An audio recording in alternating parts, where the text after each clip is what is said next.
Bienvenue dans ce nouveau numéro de PAF. La semaine dernière, nous commentions les résultats du premier tour des primaires de la droite et du centre. Aujourd'hui, nous avons les résultats, nous avons le candidat qui sera celui de la droite, peut-être du centre, d'ailleurs il faudra voir, on va en parler. C'est donc François Fillon qui l'a emporté largement. On va donc consacrer très largement cette émission aux commentaires de cette primaire. Et la semaine dernière, nous avions une filloniste des débuts, qui était Sophie Primas, qui est sénatrice. Aujourd'hui, c'est Jean-Michel Fourgouste. Bonjour. Bonjour. Vous êtes maire d'Elancourt, vice-président de Saint-Quentin-en-Yvelines. Vous étiez plutôt sarkozyste au premier tour. Tout à fait. Et j'ai voté Fillon sans état d'âme au second tour, que je connais bien. Pas de problème. Voilà. On va en reparler évidemment. Avec vous, Florence Mercadet du Nord de Versailles. Bonjour. Bonsoir Patrice. Stéphane Monson de l'Université de Versailles-Saint-Quentin. Bonjour Patrice. Et Jean-Charles Lajoigny, éditeur. Bonjour. Bonjour. Alors, victoire très large de François Fillon, même plus large peut-être qu'on ne pouvait le penser, avec une augmentation du corps électoral. Ça aussi, c'était une surprise. Moi, je pensais qu'il y aurait probablement moins de votants au deuxième tour qu'au premier tour, non ? Il y a plusieurs surprises avec François Fillon. Effectivement, la gauche avait fait 2,7 millions, je crois. Et donc là, nous, on est à 4,5, je crois, près de 4,5 millions, je crois.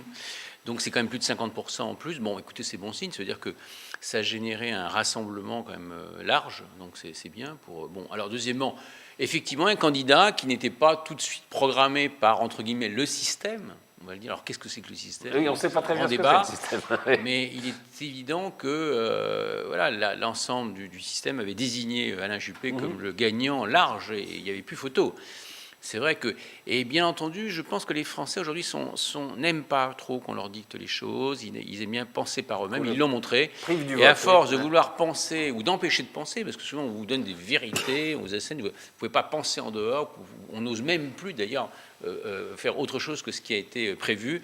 Donc je crois que là, les Français ont envoyé quand même un sacré message à la classe politique, à la classe médiatique, aux sondeurs, à tout le monde.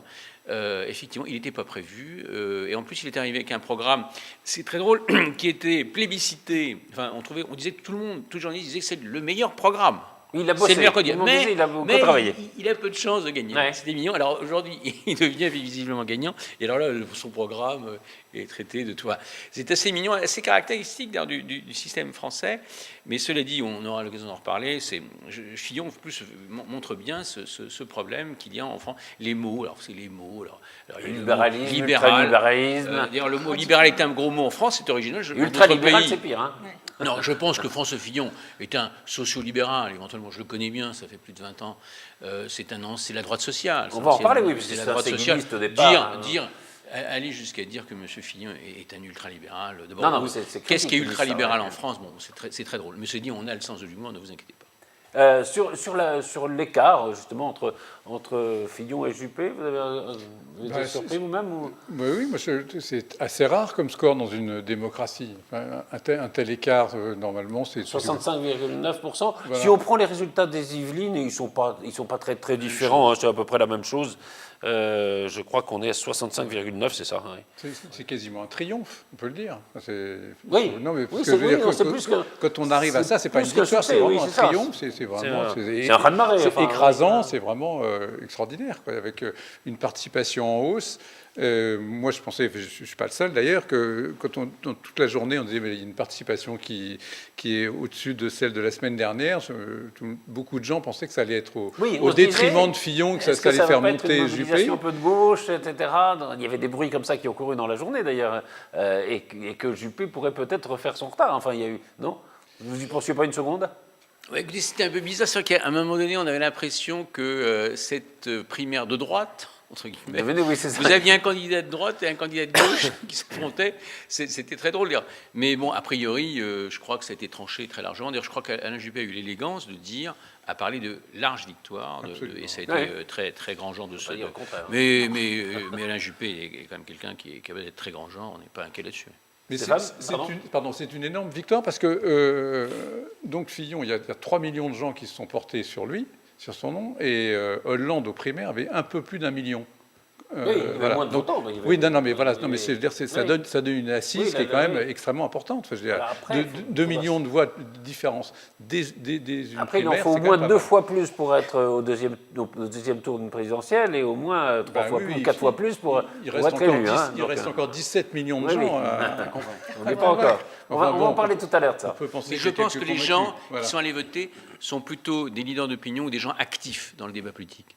Donc voilà, ça pèse plus, peut-être, il faut aussi le dire, dans une primaire, c'était vrai à gauche aussi. Alors, si vous voulez qu'on aborde ça tout de suite, parce qu'il y a eu quand même des études de sociologie électorale qui sont intéressantes, où on se rend compte qu'il y a eu une plus forte mobilisation dans les villes bourgeoises, comme on dit, que dans les villes populaires. Darmanin, qui est maire de Tourcoing, disait que ce matin, chez lui, il y a eu 5% de votants seulement, alors qu'à Mont-Saint-Barreuil, qui est à côté, qui est plus bourgeois, il y a eu 30%. Alors, c'est important, parce que ça veut dire soit que l'électorat populaire ne se sont pas concernés par les primaires, ce qui est possible, soit qu'il est déjà captif du Front National.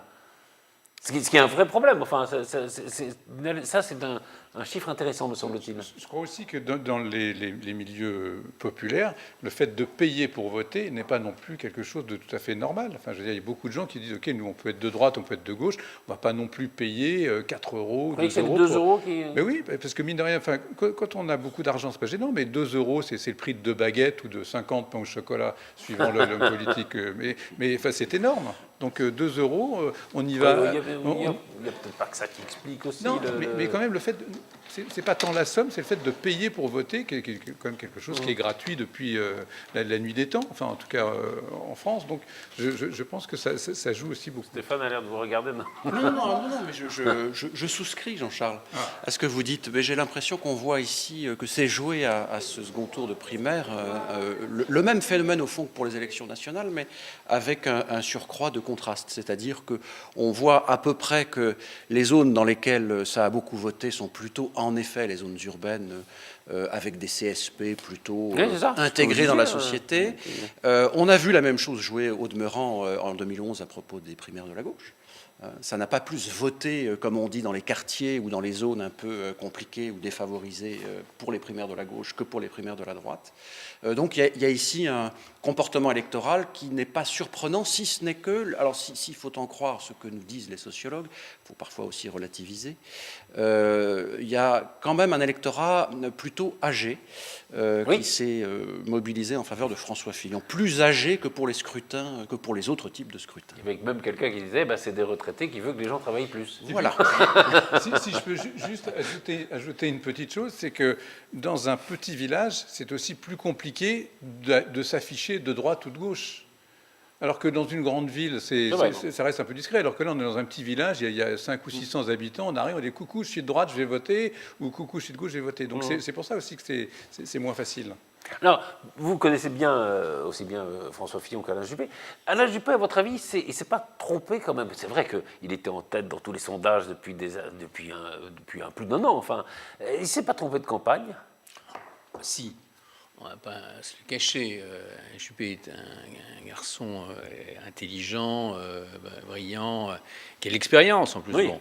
C'est vrai que c'est surprenant. Il attaquait des thèmes qui étaient franchement plutôt d'appartenance traditionnelle de gauche. Il est évident qu'on sait que la France aujourd'hui se droitise. Tout le monde le sait. C'est l'extrême droite et la droite aujourd'hui qui sont largement majoritaires.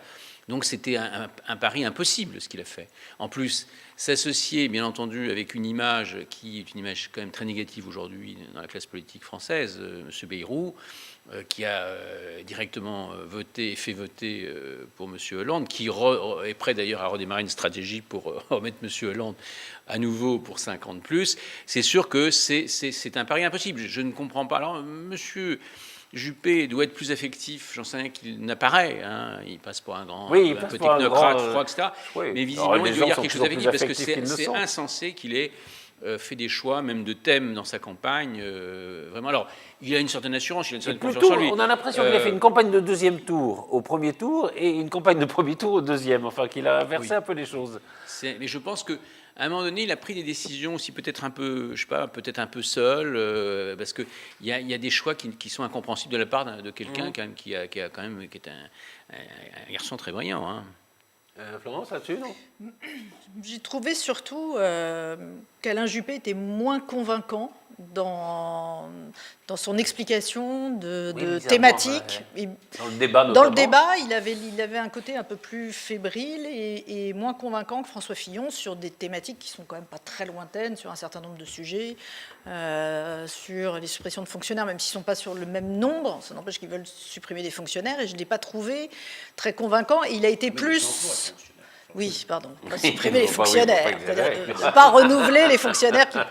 Vous avez raison de le Excusez-moi, vous avez raison. J'ai peur. Oui, on ne sait jamais. Et en fait, je l'ai trouvé plus dans une posture de défense vis-à-vis de François Fillon et d'attaquer le programme de François Fillon plutôt que d'être droit et ferme dans ses propres convictions. Une structure intellectuelle, etc., extrêmement brillant. Enfin, et c'est vrai que dans le débat, on sent, c'était comme s'il prenait une leçon Il était derrière. de François Voilà. Fillon, et c'était très étonnant, non? Ben oui, oui.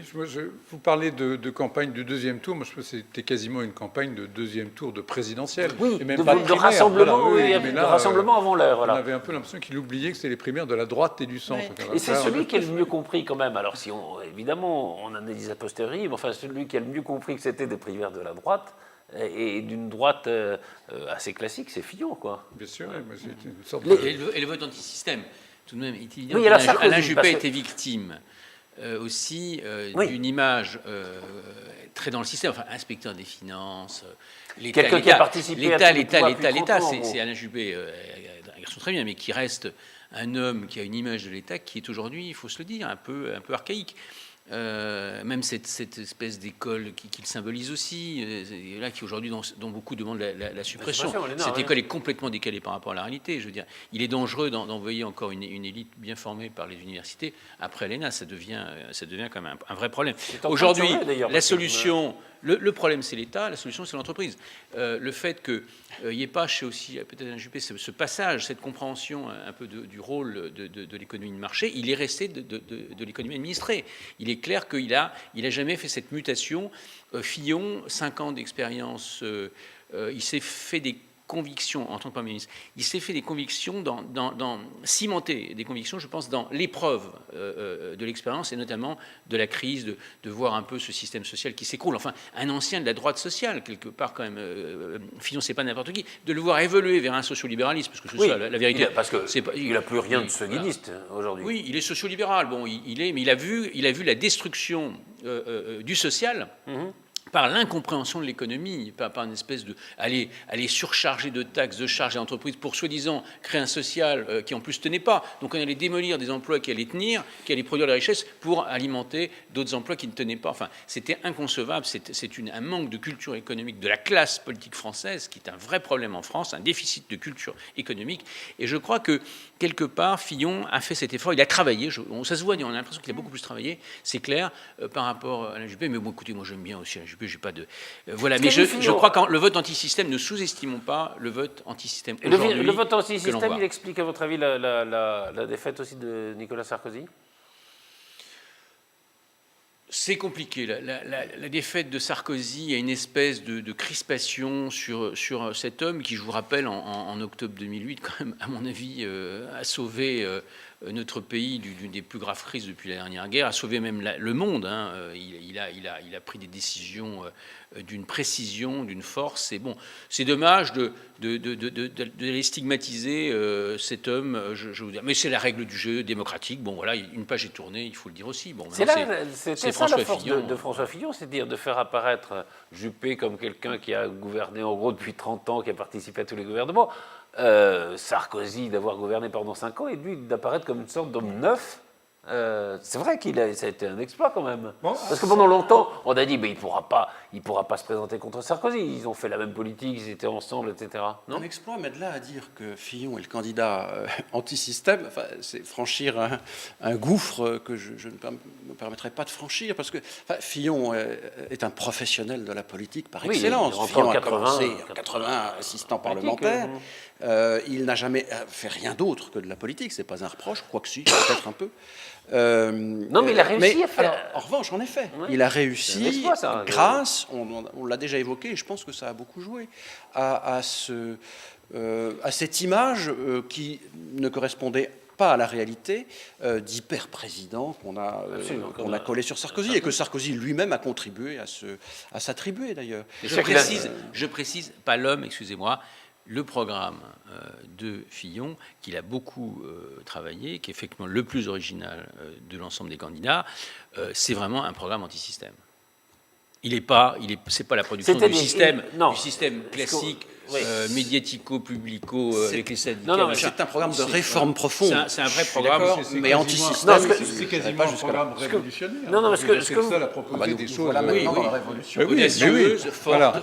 Ce que vous voulez dire, en effet, c'est que ça ne s'inscrit pas dans la logique, vous parliez de l'ENA, de l'inspection des finances, etc., enfin, qui a gouverné la France, à droite comme à gauche d'ailleurs, depuis une trentaine d'années. C'est vrai que par rapport à ça, c'est une rupture. Sarkozy, c'était un argument fort chez lui dans son discours en permanence. Alors, il l'avait fait en 2007, il l'avait fait en 2012, il l'a refait au cours de ces derniers mois. Mais alors pourquoi est-ce que pour Sarkozy ça n'a pas marché et que pour Fillon ça aurait fonctionné? C'est ça que j'ai du mal à capter, si vous voulez. Parce que le programme n'était pas le même.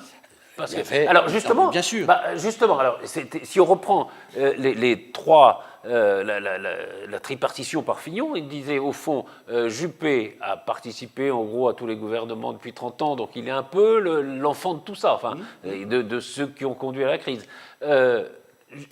Sarkozy reste dans une vision assez étatiste, disait-il.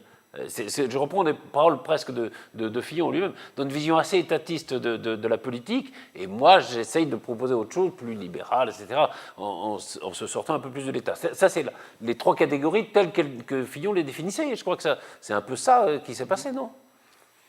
Oui, non, mais je pense que l'étatisme en France, il faut se le dire aujourd'hui, quand même est responsable.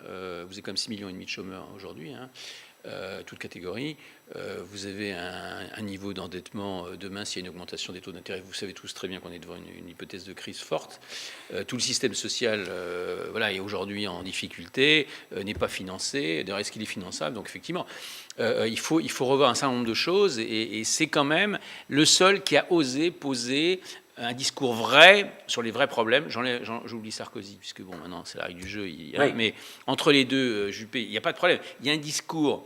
Il a posé des chiffres vrais, forts, et voilà, sans se cacher, sans prendre un métalangage pour endormir. Voilà, ce langage, il est rejeté aujourd'hui. Il faut voir que le type qui parle bien, mais qui ne parle pas des problèmes de fond, ça devient insupportable aujourd'hui. Il a vu la gravité de la situation de la France, qui est un des plus beaux pays au monde, de le voir dans cet état-là, au niveau scolaire, au niveau social, au niveau, au niveau de la sécurité, vous le savez, vous connaissez tous les chiffres. Bon, on ne peut pas se contenter de faire un petit diagnostic et de proposer des mesurettes. Aujourd'hui, c'est pas possible. Et c'est le seul qui a osé proposer des vraies mesures. Alors, je vous propose de voir quelques-unes des réactions de vos collègues.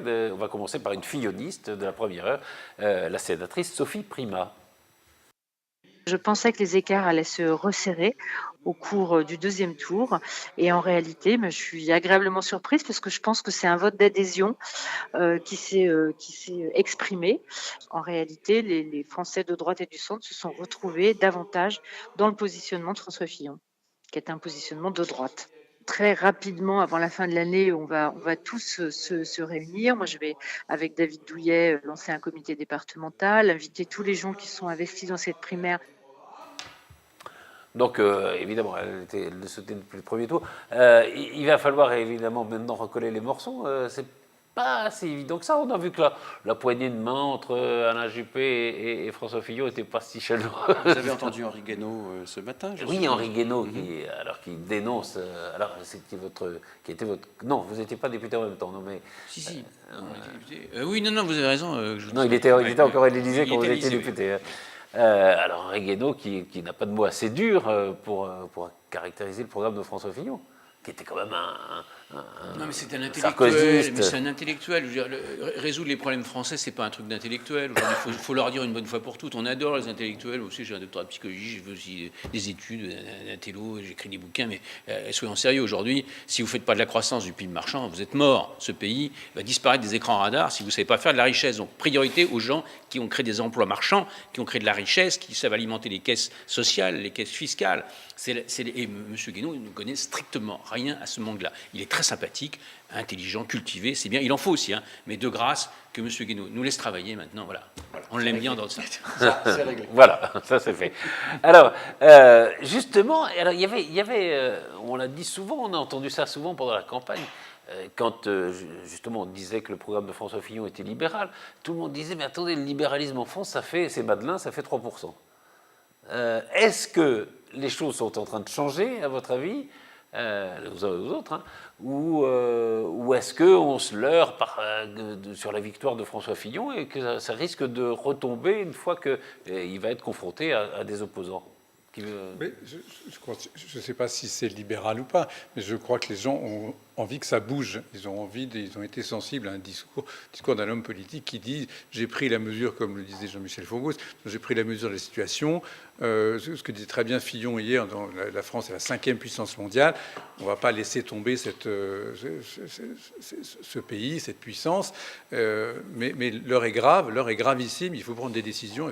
C'est ça qui est plaisant, en fait, chez Fillon. Et c'est sûrement ça qui a plu par rapport, effectivement... Plus que le côté libéral. On va un peu améliorer, etc. On ferait des sondages. Je suis persuadé que la majorité des gens sont incapables, d'abord, de définir vraiment ce que c'est qu'un projet libéral ou pas. Les sondages montrent qu'à 55-56%, les gens sont opposés au programme de Fillon. Il y a eu des sondages là-dessus. Oui, mais là ils ne s'y opposent pas. Ils sont séduits par cette tentative cette promesse de véritable révolution. C'est la droite, c'est un électorat. Mais je ne parle que de ces gens-là pour l'instant. Non, mais justement, c'est vrai que les thèses, vous le disiez tout à l'heure, enfin au début de l'émission, vous disiez libéral en France, c'est un gros mot. Et c'est vrai que tous les connaisseurs disent, voilà, le libéralisme, les tenants du libéralisme en France, ils n'ont jamais réussi à être élus. Oui, mais alors justement, les Français découvrent est-ce qu'on est en train de changer? Non, mais les Français découvrent bien sûr que les seuls...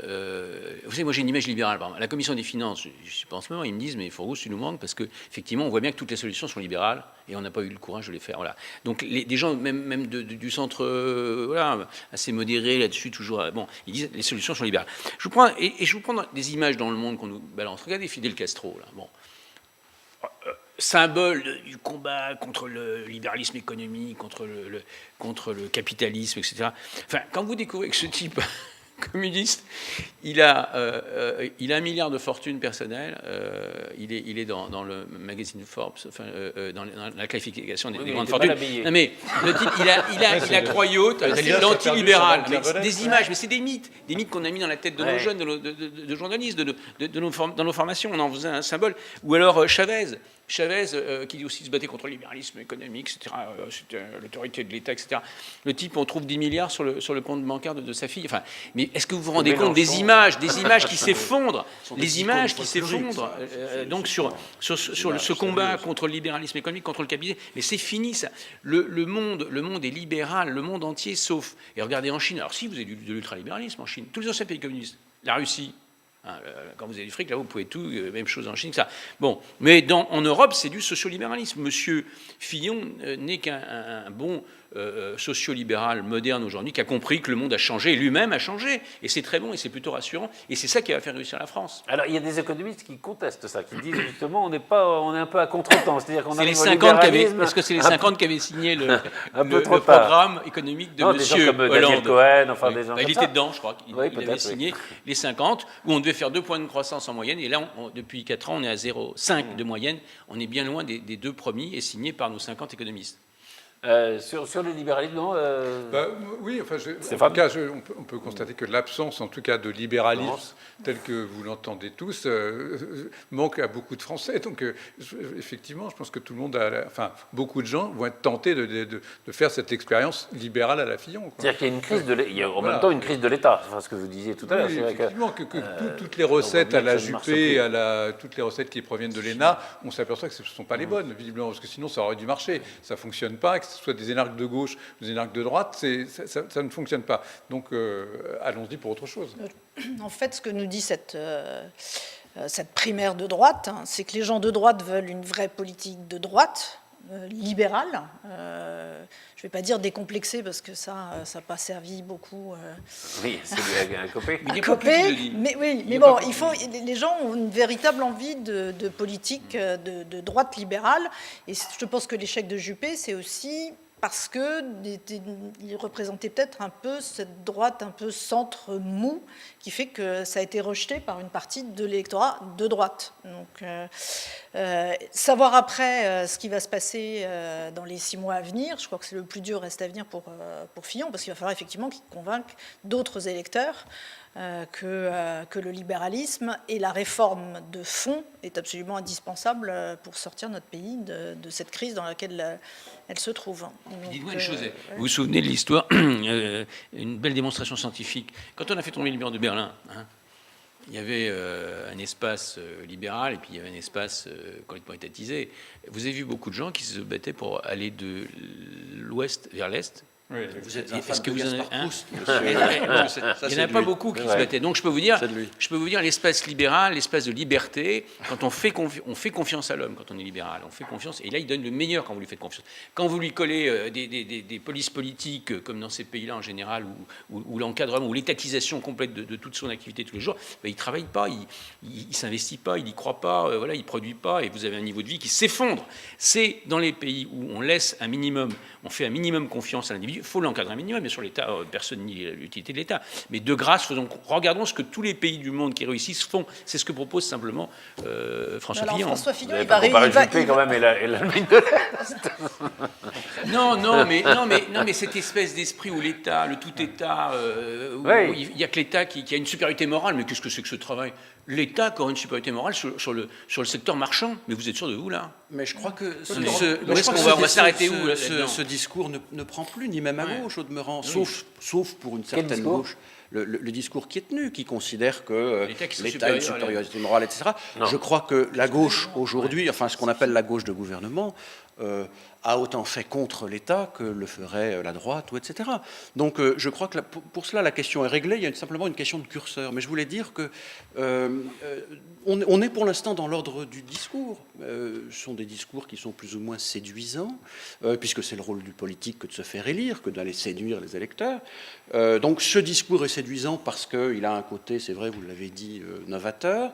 Alors jusqu'à aller s'inspirer, moi je ne l'espère pas, de Thatcher, puisque transposé à 30 ou 40 ans de distance, des recettes qui, pour le coup, là, n'ont pas du tout fonctionné. Ça me paraît un peu risqué, mais j'ose espérer que c'était Thatcher et c'était aussi Schröder, qui était plutôt...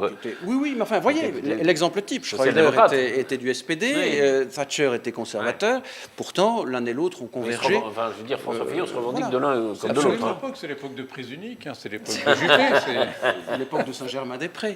Mais là, on est dans l'ordre du discours, et c'est vrai que... Oui, après, est-ce qu'il est applicable? Parce que c'est vrai que chez Juppé, je parle à l'imparfait, il y avait cette forme de réalisme qui consistait à dire, écoutez, voilà, rayer de la carte 500 000 emplois de fonctionnaires en 5 ans, alors ça serait génial, très bien. Là aussi, c'est peut-être discutable.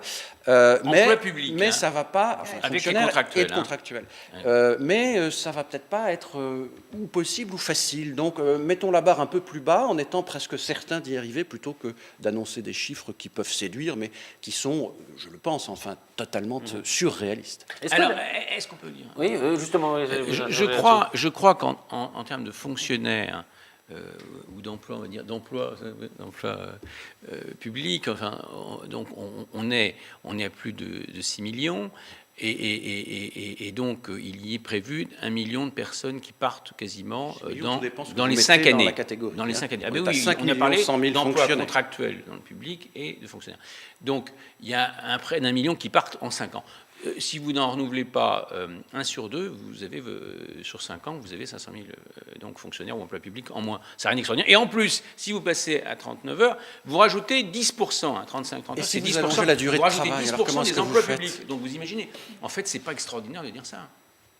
Compte tenu qu'il y a 1 million de 39 heures payées 37.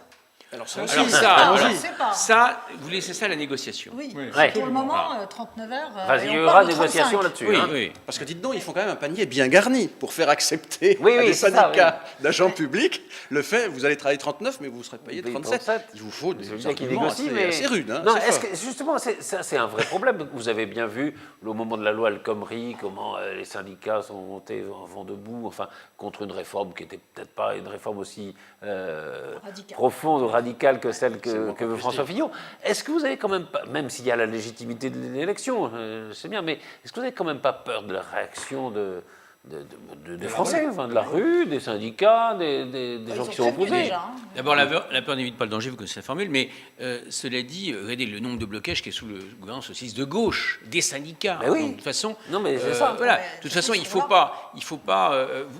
Écoutez, vous pouvez pas continuer à vous comparer à l'Allemagne. L'Allemagne a 50% de fonctionnaires en moins que vous, et ils ont 5% de chômage. Vous en avez pas loin de 12. Et si en plus on regarde toutes les catégories, c'est pas loin de 20. Bon, donc vous pouvez pas rester. Et un emploi public tue 2 emplois privés. Il faut le dire, c'est officiel. Un emploi public tue 2 emplois privés. Donc voilà, il faut choisir. Alors il faut des fonctionnaires, des très bons fonctionnaires motivés qui font.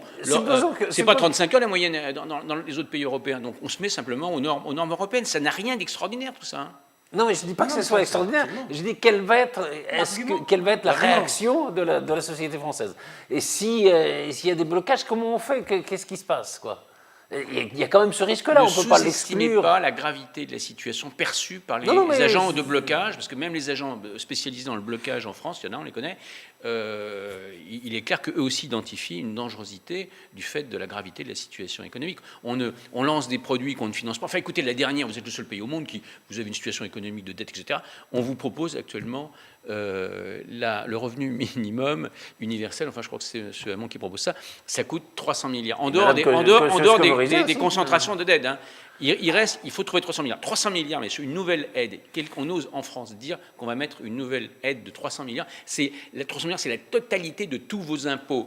La TVA, l'impôt sur le revenu, l'impôt sur les sociétés, l'impôt sur le pétrole. Enfin, vous vous rendez compte, on ose encore dire en France, mais il y a un problème de culture économique qui atteint. Je ne connais pas d'autres pays, grands pays, qui ont ce problème de déficit de culture économique dans la classe dirigeante. On atteint le max. Les journalistes aussi, hein, moins de 10% des journalistes ont une culture économique. On ne vous a pas mis dans cette catégorie des 90, on est sympa. Non, c'est vrai qu'aussi, on est l'un des seuls pays où on a une gauche assez radicale. Gauche communiste. À cause de Mitterrand, on n'a pas pu faire la séparation que voulaient Rocard, souvenez-vous, en 81, et on a gardé le Parti communiste, et je vous rappelle que ce n'est pas le SPD, si vous parlez du SPD. Le SPD, en 59, je crois, Bad Godesberg, ils ont fait publiquement devant le monde entier, ils ont abandonné 2 éléments de doctrine, la lutte de classe, alors en France, et l'appropriation des biens de production par l'État. Et je peux vous dire, ça a été déterminant, c'est ce qui a fait redémarrer complètement l'Allemagne, c'est d'abandonner ces vieux trucs communistes. Et bien, en France, ils n'ont pas pu le faire, mais je pense que là, peut-être que le PS va le faire. Et Rocard disait un peu avant sa mort, on a la gauche la plus inculte du monde, Rocard lui-même. Mais quand même, il y a des signaux, je veux dire, augmenter la TVA de 2% et supprimer l'ISF, est-ce que ce n'est pas quand même un signal difficile à faire passer? Même si, même si sur le fond, supposons qu'il ait raison, hein, mais c'est compliqué quand même à expliquer, voilà, on va moins taxer les riches, on va plus taxer tout le monde. Non, on va permettre à nos entreprises de se recapitaliser au même niveau que leurs concurrents anglais, allemands, américains. On est beaucoup moins capitalisés. Et en fait, la meilleure aide à l'emploi, vous devez le savoir, vous êtes dans les entreprises, c'est de renforcer le capital, de mettre de l'argent sur l'entreprise. C'est ça la meilleure aide à l'emploi. C'est là où on crée des vrais emplois durables. Bon, donc l'ISF, ça coûte 20 milliards par an, on perd 20 milliards par an, et ça rapporte 5 milliards. Quel est le fou dangereux d'entrepreneur qui est capable d'avoir un produit qui lui coûte 20 et qui lui rapporte 5. Mais il faut vraiment s'appeler la France et la classe politique mais il y a des symboles dans la politique. Qui est inculte en économie. Mais c'est grave, ça a fait fuir 700 milliards de capitaux. Je crois qu'il y a plusieurs chiffres, il y a 600 et 700 milliards de capitaux qui sont évoqués. Vous imaginez un pays qui a envoyé à ses concurrents, il est allé capitaliser les entreprises de ses concurrents, mais il faut vraiment, messieurs, s'interroger sur... voilà, il y a un problème en France culturel qui est grave. Là-dessus sur l'ISF, totalement d'accord. Avec Avec M. Fourgous. D'accord. En revanche, sur le reste, moins. Sur le reste, moins. C'est-à-dire Sur la gauche communiste. Sur la gauche communiste, oui, je suis pas d'accord. Parce que la gauche communiste, c'est une antiquité, et puis c'est presque, hélas, parce que j'allais dire culturellement, voilà. C'est une antiquité, mais enfin, Mélenchon, s'il représente pas la la gauche, gauche, plus c'est la pas- gauche c'est pas la communiste, gauche communiste. Le premier secrétaire du PS, il est doté de 17-18%. Mais cela dit, bon, un emploi public qui tue 2 emplois privés, ça, bon, il y a matière à discussion. Tu veux dire que c'est plus il y en a qui disent 3. Je voulais Il y dire a 3. un emploi discussion, public détruit Moi, 3 emplois. Et par exemple, 1 milliard d'impôts, ça détruit 10 000 emplois. Voilà. Donc à chaque fois, vous dites, allez, je vais augmenter les impôts des biens, il faut dire, je vais détruire 10 000 emplois. Voilà. Bon. Voilà. Enfin, le fait de voir la fonction publique ou l'État comme une structure de coût exclusivement, ça c'est quelque chose. Oui, ça peut- Et pourquoi on a 50% de plus de fonctionnaires que les Allemands? C'est à vous que je le demande, c'est pas moi qui suis aux responsabilités. Dans les communes, par exemple. Oui. Regardez, Est-ce que, par exemple, pourquoi est-ce que le nombre de fonctionnaires territoriaux n'a cessé d'augmenter dans les Quand vous êtes collectivités arrivé, Pas chez moi. quand vous êtes Pas chez arrivé à la vous, gouvernance, mais dans par l'ensemble. exemple, de Saint-Quentin-en-Yvelines, il y avait trop d'emplois publics ou pas? Oui, puis en plus il y avait des emplois publics.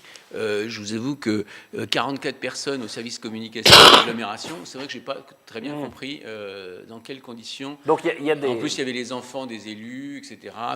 Il y avait les femmes des anciens élus, il y avait la sœur, il y avait le cousin.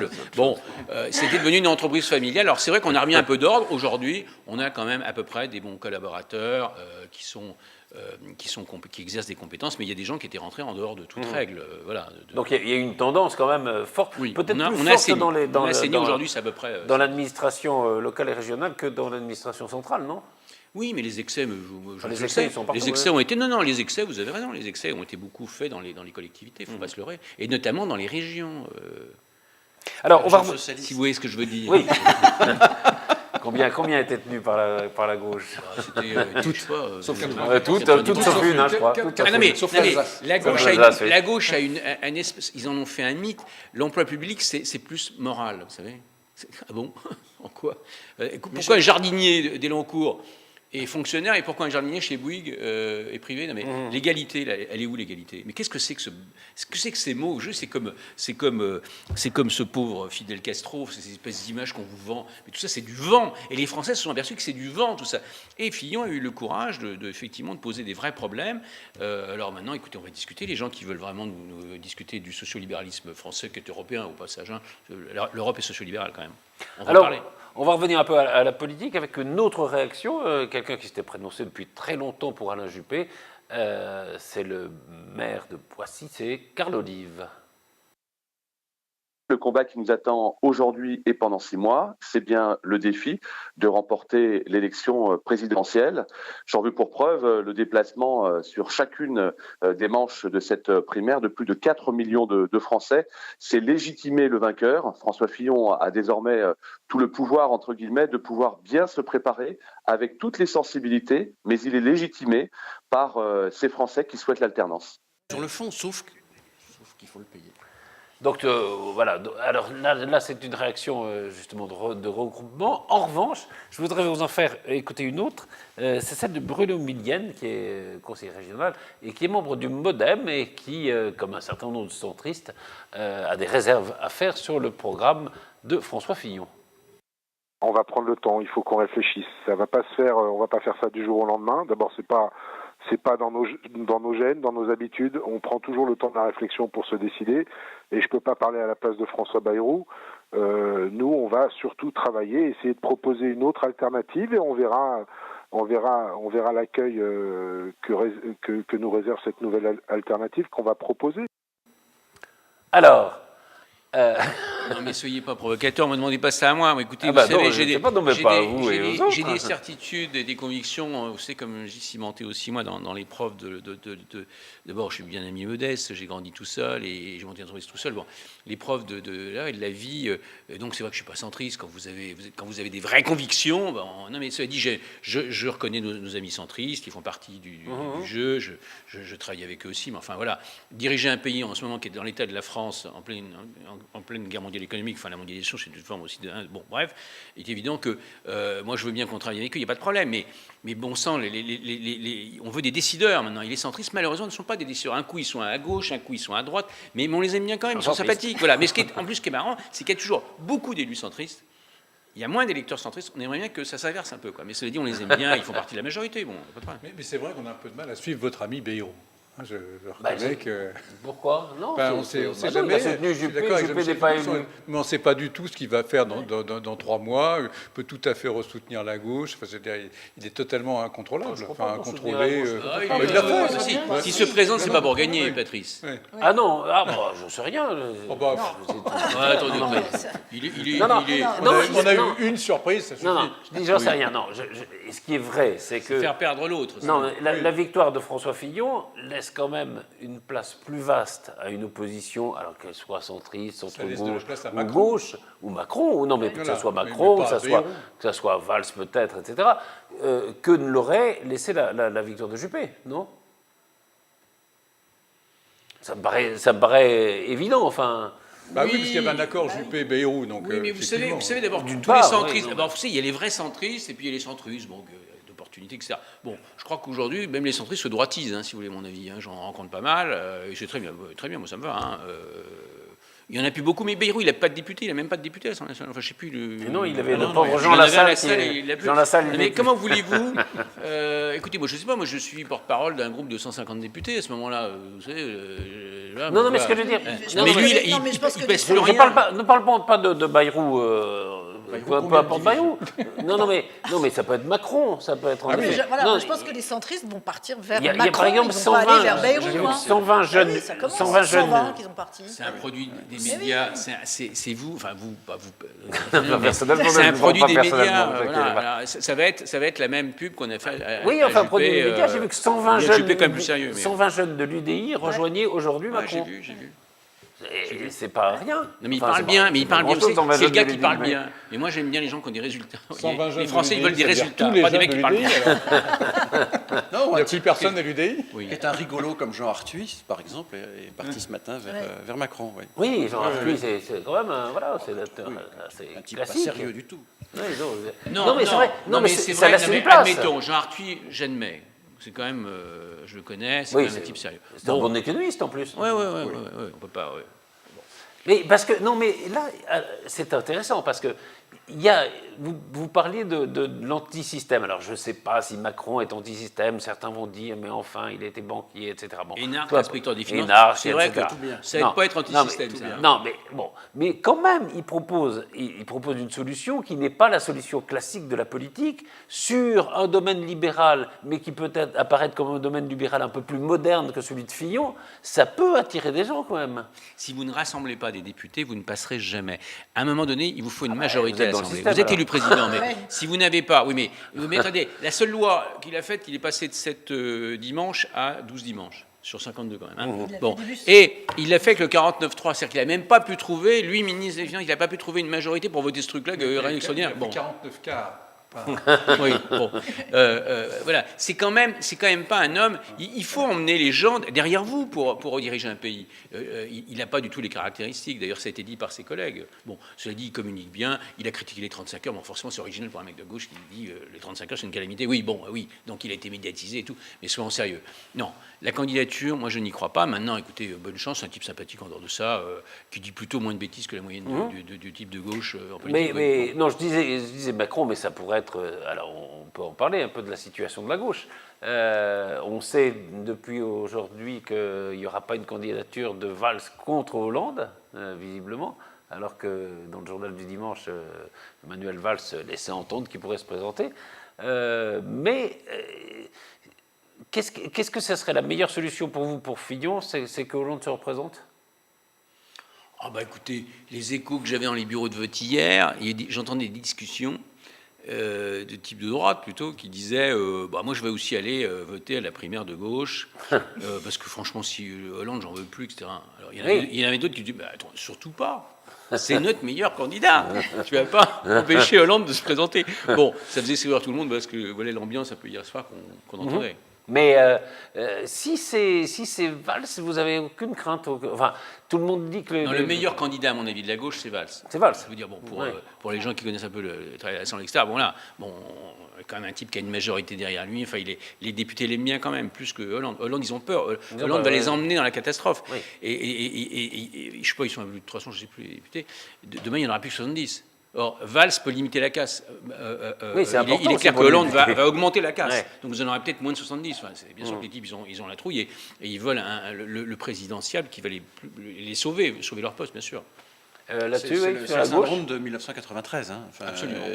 Voilà, avec le suicide de Bérégovoy, la gauche a un étiage, comme elle avait rarement été sous la 5e, voire jamais, sous la 5e République. Donc, en effet, c'est ce qui, je pense... C'est ce qui menace. Mais est-ce que c'est sûr? Rien n'est jamais sûr. Rien n'est sûr chez eux. Est-ce que vous pensez que c'est déjà... En gros, si on peut poser la question comme ça, est-ce que vous pensez que c'est déjà gagné pour Fillon? Il faut toujours être modeste. Il faut être, fausse humilité, vanité. Il faut être faux cul. Alors, allez, mais moi, c'est pas tellement mon style. Mais honnêtement, franchement, on connaît Fillon. Fillon, il est l'homme de la situation. C'est pas un hasard. Il est évident qu'il arrive au moment avec une expérience de la crise. Il a dépassé ça. Il a le soutien. Il a fait 2 tiers des voix. Enfin, c'est très rare une situation comme ça. La droite, en plus, n'avait pas l'habitude de faire des primaires. Bon, donc il est moderne. Hein. Il a une culture aussi d'innovation peut-être plus forte. Non, mais je ne veux pas du tout critiquer Sarkozy, mais il a une plus grande culture d'innovation. Il faut comprendre comment le monde change. Il connaît le terrain, oui. Donc voilà, je pense qu'il a, il a 90 chances pour être modeste, parce qu'il faut être modeste. Hein, bon, alors être modeste, je pense qu'il a plus de 90 chances sur 100 de gagner. Moi, je trouve quand même un peu prudent, parce qu'effectivement, on ne sait pas ce qui peut se passer à gauche, a perdu, quoi. Ah non, moi je ne suis pas je ne serais pas aussi catégorique que ça. C'est pour ça que je dis qu'il faut être prudent et que ça dépend de ce qui va se passer entre Valls, Macron, sur ces secteurs-là qui peuvent bouger en début d'année. C'est sûr que si Hollande se présente, je pense que Fillon n'a pas trop de soucis, de sourcils à se faire. J'ai du mal à imaginer un retournement tel que la gauche pourrait se retrouver au 2e tour. Enfin, je ne vois pas par quel tour de magie... il y a l'hypothèse que Fillon prendrait des voix à Marine Le Pen, que Marine Le Pen ne serait pas au 2e tour et qu'il y aurait donc la place ou pour un centre-gauche ou pour la gauche. Oui, mais même... c'est une hypothèse... Tout à fait, mais même dans le cas de figure, pour moi, où il n'y a pas... Avec des gens qui penseraient justement que le programme de François Fillon est peut-être un peu trop conservateur ou trop à droite. Oui, mais je crois que même dans un cas de figure gauche-droite au 2e tour, je pense que Fillon l'emporterait haut la main. Parce que d'abord, et puis on oublie aussi une chose, c'est que l'économie, tout ça, c'est très bien, mais qu'il y a aussi les positions, je pense, qui ont énormément plu de Fillon, notamment sur tout ce qui est l'attachement à la nation, à la France, et le problème de l'islam et de l'islamisme. Et je pense que c'est pas quelque chose qu'on peut évacuer et que la gauche là-dessus est très mal positionnée. C'est très clair là-dessus. Ah oui. Un petit peu moins. Parmi les gens de gauche. Ça a toujours été très clair. C'est parmi les gens de gauche celui qui l'est le plus, je le reconnais. Mais en tout cas, c'est quelque chose de très important. Et je pense que là-dessus, Fillon a aussi engrangé beaucoup de voix et de soutien. Et que ça, on est au-delà de l'économie et on est presque dans l'irrationnel, mais c'est quand même un élément très important, je pense, dans le vote des gens. Sur l'Europe, on n'en a pas parlé beaucoup pendant les primaires. Quelle est la position, au fond, de D'abord, Fillon ? C'est un secteur réservé au bac plus, bien sûr, à comprendre l'intérêt de l'Europe. Il ne faut pas se leurrer. Quand on fait des référendums, très bien, c'est démocratique, très bien. Mais enfin, si c'est pour avoir le Brexit, où les types se sont exprimés, surtout ils ont fait un référendum contre l'immigration, bon, c'est vrai qu'il faut en tirer aussi des enseignements. On est entre nous, il faut le dire aux Français, il faut être franc. Il faut arrêter de dire on est tous égaux, machin, on est tous ci, on est tous... Arrêtons. Bon, il y a des gens qui ont telle qualité, telle autre, on est tous complémentaires. Oui, on est complémentaires, oui. Mais c'est une décision du Parlement. C'est très compliqué de comprendre. C'est compliqué. Oui, mais enfin, François Fillon prévoit des référendums. s'il est président, moi, Non, mais ça fait un vrai débat, le référendum. Parce que c'est vrai qu'a priori, comme ça, tout le monde pense que c'est un outil extrêmement démocratique. Or, on se rend compte que ce n'est pas vraiment un outil démocratique, que les gens ne répondent pas aux questions qui sont posées, qu'on a une façon de voter au référendum qui est d'envoyer balader celui qui pose la question. C'est un vrai danger, le référendum. La catastrophe que c'est pour les Anglais, messieurs. Hein. Catastrophe pour les Anglais, catastrophe. Mais même Orban, quand il fait un référendum, avec un truc qui est totalement démagogique, il n'arrive pas à le faire passer. Mais en France, le référendum sur le non, oui ou non, les Français avaient voté non, personne n'en a tenu compte, on a recommencé après. Donc, si. Non, mais on a représenté un an après, le truc comme ça. Vous avez mal voté, donc. Mais non, il faut arrêter de dire des choses qui sont fausses. Le traité de Lisbonne n'est pas le traité constitutionnel. Là, je rejoins Jean-Michel Fourgault, c'est-à-dire que. Non, c'est pas la même chose. Il n'y a que les bacs plus 18 qui vont expliquer la différence entre les deux traités. Peut-être que les hommes politiques devraient dire les choses.